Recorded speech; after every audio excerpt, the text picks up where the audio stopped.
नाव खुशी रमेश शर्मा। मी आता 10वीमध्ये। माझ्या शाळेचे नाव जिल्हा परिषद माध्यमिक शाळा पानगरगाव, तालुका सदगाव, जिल्हा हिंगोली। या पुस्तकाचे नाव प्रसिद्ध भारतीय विज्ञान तत्त्वे। या पुस्तकाचे लेखक डॉक्टर गीताराम पवार। या पुस्तकात खूप चांगले पाठ आहेत। तर 13 पाठ आहेत। त्यापैकी मी एक पाठ सांगणार आहे। आर्यभट्ट यांचा जन्म इसवी सन 476 मध्ये कुसुमपुरा पाटलीपुत्र येथे झाला, जे आज बिहार राज्यातील पाटणा येथे आहे। आर्यभट्ट हे एक प्राचीन भारतीय गणित तज्ञ आहे, खगोलशास्त्रज्ञ होते।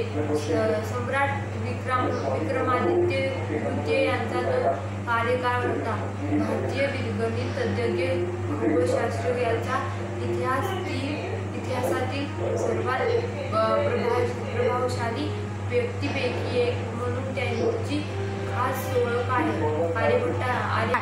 आर्यभट्टच्या योगदानाने या क्षेत्रातील महत्त्वपूर्ण प्रगतीचा पाया घेतला आहे।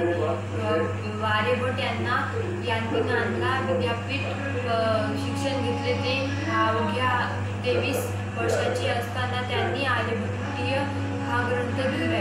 थोडक्यात कालावधीत हा ग्रंथ सर्वमान्य व सुप्रसिद्ध झाला।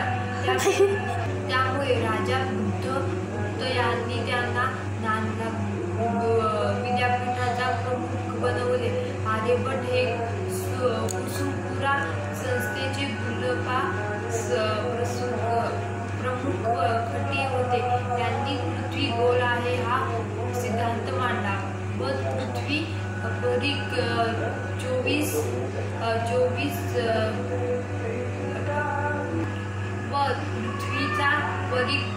24,835 मोल 29,968 किलोमीटर आहे असे सांगितले। त्यांनी रोमन सिद्धांत सुप्रसिद्ध घनत्व बल सिद्धांतात मांडला। त्यांच्या अभ्यास व त्या प्रयत्नामुळे गणितापेक्षा वेगळं स्थान देता आले। आर्यभट्ट जे भारतीय गणिताचे जनक म्हणूनही ओळखले जातात। आर्यभट्ट यांनी विज्ञान आणि गणितामध्ये महत्त्वपूर्ण योगदान दिले आहे। पृथ्वीच्या अक्षावर फिरण्याचे सिद्धांत, पायाचे अंदाजे, स्थान मूल्य शून्य, त्रिकोणमिती आणि इतर अनेक सिद्धांत मांडले। कार्य, वर्ग आणि घनमूळ सोडवण्यासाठी त्यांनी दशांश संख्या पद्धत वापरली। त्यांनी मूल्य 4 दशांश ठिकाणी अचूक दिले। एका वर्षात 365 दिवस असतात असे त्यांनी नमूद केले। त्यांनी 99.8% अचूकतेने पृथ्वीचा परिघही काढला।